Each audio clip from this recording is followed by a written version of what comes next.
Are the Dodgers starting to panic a little with their pitching situation? Rashawn Slater, due for a contract upgrade, is not holding out at Chargers minicamp. And UCLA football makes a tremendous surge in recruiting. Good morning. I'm James. And this is your daily dose of sports and snark for the greatest sports city in the world, Los Angeles. This is the Faithful Angelenos Morning Report. It's June 11, 2025. Welcome back to the Sanctum Sanctorum of LA Sports. Hey, do you like being in the know about LA? Well, if you do, clickety-clack the like button. Clickety-clack the subscribe button. There's a notification bell. Hit that. It'll let you know when we drop new content. Sharing is caring. Let people know we exist. And by all means, comment. Now, before we go through the news and notes, a very quick look at the scoreboard. Slime Diego 11, Dodgers 1. Ick. Meanwhile, today, the Dodgers are at Slime Diego at 1 o'clock to finish that series, and the Sparks are at Las Vegas at 7. We got a ton to get to, so what do you say we start talking up the news? Look, if the final score from last night's game is any indication, the Dodgers are starting to lose patience with the old pitching situation. With Mark Prior? Oh, hell no.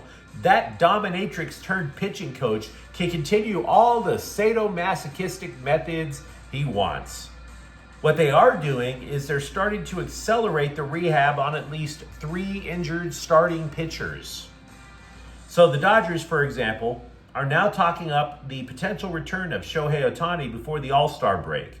He threw a simulated game in Slime Diego yesterday. 44 pitches. Now, Dave Roberts said the chances of Ohtani on a mound in a game before that break are, quote, north of 0, unquote. And then he added, quote, it certainly doesn't have to be a full buildup because anything that he could give us is certainly additive, unquote. In other words, we need anything. We need anything. So is it a bit of a rush move? Sounds like it to me. Consider, Ohtani had 2 other simulated games, 22 pitches, 29 pitches, and then all of a sudden, whoop, all the way up to 44. Meanwhile, Blake Snell took part in a bullpen sesh yesterday, 15 pitches. He told the scribes he didn't feel pain-free until about 2 weeks ago. His next sesh, currently scheduled for Friday. And Tyler Glasnow, in his sesh, well, Prior claimed Glasnow hit almost 96 miles an hour with his fastball. And you can imagine why this ramp up is really starting to accelerate. Why they might be pressing a little bit too much. Here's something that'll make your blood run cold. Tony Gonsolin thought that he totally jacked up the ulnar collateral ligament in his pitching arm again.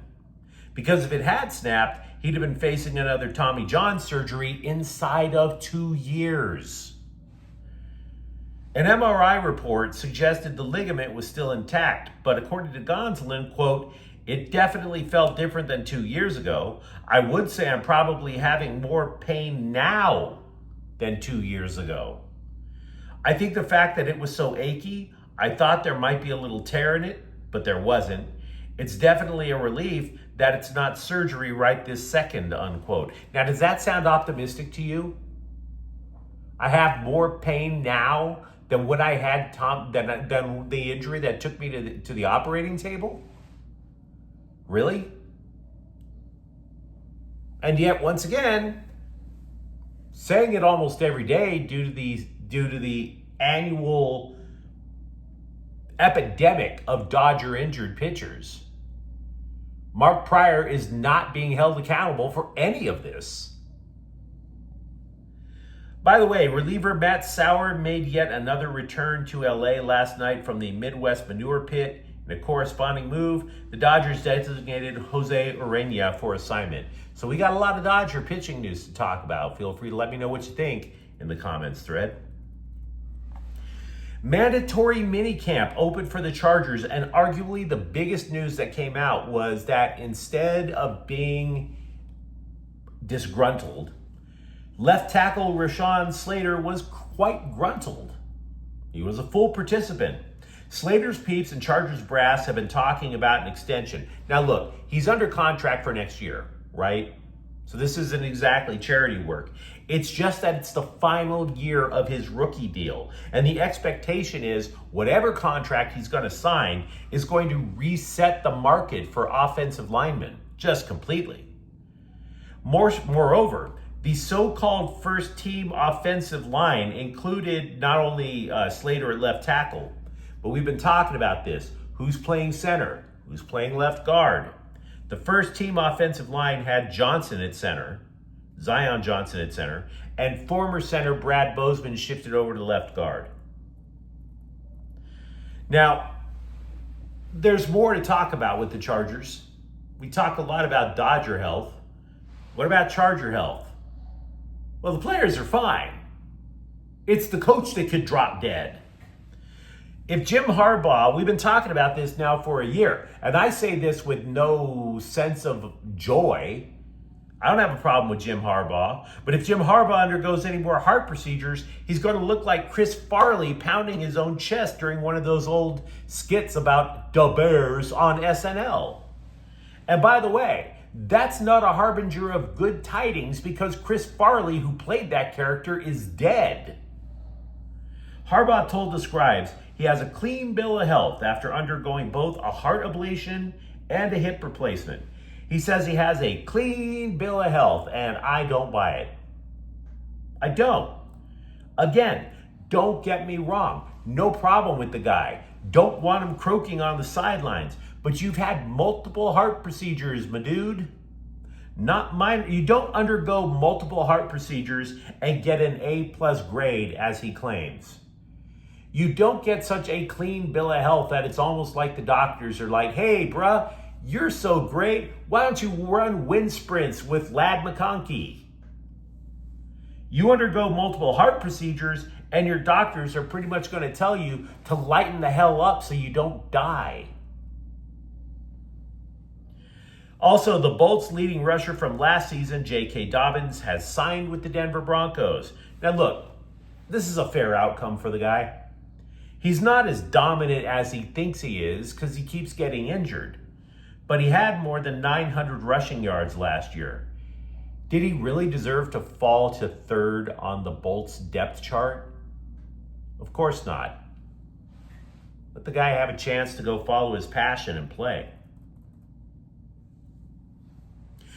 Deshaun Foster is making an impressive recruiting run for UCLA. There's up to 12 commitments in the class of 2026, and they've jumped all the way to 17th in the On3 recruiting rankings. The Bruins added yet another 4-star offensive lineman to the mix in tackle Johnny Jones. On3.com ranks Jones as the 81st best player in the class of 2026.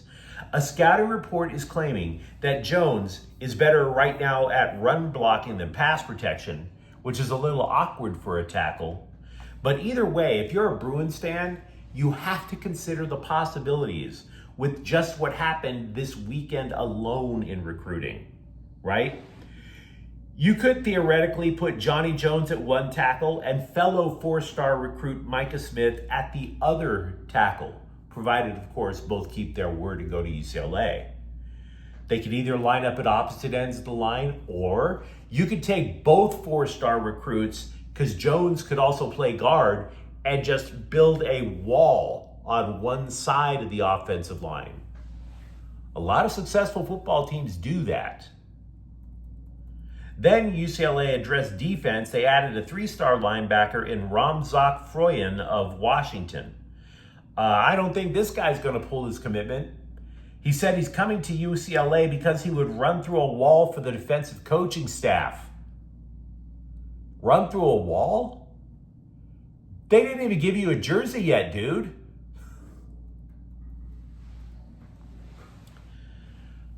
Are the sparks fracturing? I wouldn't go that far yet, but Kelsey Plum, the big acquisition by the Sparks over the offseason, blew her cool. Now, she can't do it at her own teammates. She didn't do it at her own teammates. But I wouldn't blame her because the Sparks are 3-7. So instead, she took it out on the refs. A lot of cuss words. She's going to get fined for it. But then she added this little important gem to the quote. Quote, "I've been on a mission since I came out of the womb. I want to win," unquote. Now, we can make all kinds of jokes about the womb. I'm not going to go there. I love that quote because she is literally the only player on the roster that I can tell you for sure has that mentality. Kelsey Plum has been bawling. And I sincerely hope that that quote just echoes across the Sparks locker room. Because that woman is alone out there. And after a year of breathless simping from bloggers, hoping that they'd have a chance with a tall blonde, finally somebody called Cameron Brink out. It's something and I realize she hasn't played for a year because of the knee injury that she had. But it's something I've been barking about now for more than a year. Do you want to be on the basketball court or do you want to be on the red carpet? Which do you want? And by the way, all the sips took up for Brink when she got mad at that little comment on her Instagram account, which, by the way, I didn't make, of course. I'm not chasing down athletes on social media. So someone wrote something on her social media that was not to her liking, and she replied, quote, "I'm working incredibly hard every day. I would give anything to be out on the court right now. Basketball is my passion and everything to me. To say this, you're not a real fan. Thank you to those who understand ACLs can take a year and giving me grace. I cannot wait until I get to play again," unquote. Now, it is true that an ACL can take a year to recover after the surgery. That part I will grant you. Everything else, we have to take her word for it, and unfortunately for her, there is zero reason to take her word. None. For one, it was only a couple of months ago when she discussed having so much anxiety about playing basketball again that she didn't know if she was going to play basketball again. So is it really your passion? Is it?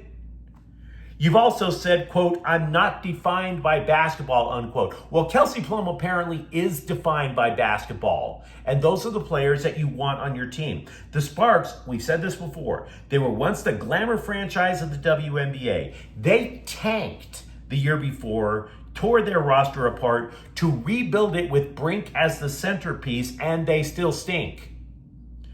Which I suppose means Brink is right now about two things. They have stunk for 4 years in a row, possibly going on year 5, which means you're right. I'm not a real fan, but it is incumbent upon you, ma'am, to make me a fan. Not the other way around. Not the other way around. That's what simps are for. And you're surrounded by simps. Submissive little incels just around you for years. Normally, athletes, even the female ones, even the attractive female athletes, become outrageously successful first and then they build a brand. Not the other way around. Serena Williams won 23 Grand Slam tournaments and then she launched a fashion line. So, Ms. Brink, even though it wasn't me who left the comments that got you a little upset and got the simps to surround you like a protective shield, know this: I don't want to see your fit anymore. I don't want to buy your Sports Illustrated swimsuit mag edition. I don't want to listen to your podcast. I want to see you win basketball games. That might make me a fan. I want you to care as much about your career as your teammate does about winning. Is that why you came out of the womb? Also with the Sparks, guard Julie Allemand is currently away from the team so that she can represent Belgium in the upcoming FIBA Women's Eurobasket 25. That'll be held abroad through June 29th. Lakers beat writer Jovan Buha was asked if the team wanted to bring back Lonzo Ball, the former UCLA phenom with the overbearing Little League dad. And this is where The Athletic when their next round of layoffs begins, they really might want to consider Buha, because if he replied, quote, "I do. I think there would be," unquote. Now, he didn't mention any sources, but anyone who has been with the Lakers front office for any length of time would probably tell Rob Pelinka that, by the way, Ball has only played 287 NBA games in 8 years. But with Lonzo Ball, it's not just his injury history. For example, it wasn't enough for his dad to live vicariously through his kids. No. Like a parasite, LeVar Ball flailed so that he could try to gain generational wealth off his own kids. For example, his dad threatened the Lakers reunite all 3 Ball sons on his team or Lonzo wouldn't sign. LeVar Ball then created a reality show about himself and his family that was seen by fewer people than Magic Johnson's talk show. Lonzo, by the way, has released 3 hip-hop albums that make Kobe Bryant look like Kendrick Lamar. And his father released his own line of sneakers, which is kind of odd, because you have to remember, LeVar Ball has no foot. You created a sneaker line and your foot was amputated, sir. Now you're trying to tell me, Jovan Buha, you're trying to tell me that the Lakers want to have this clown show back? Lonzo Ball was to the Lakers what Cameron Brink is to the Sparks. But you let me know what you think in the comments thread. Talk to me. Do you think the Dodgers are, in fact, panicking just a little bit about their pitching? And for that matter, how much of a relief is it to see Rashawn Slater on the field as a full participant for the Chargers? And if you enjoyed the content, don't forget to subscribe to Faithful Angelenos. We're talking LA sports every single day here. Thanks for watching. I'm James, and we'll be back tomorrow. Faithful Angelenos is a Kian Corte El Queso production. Take care.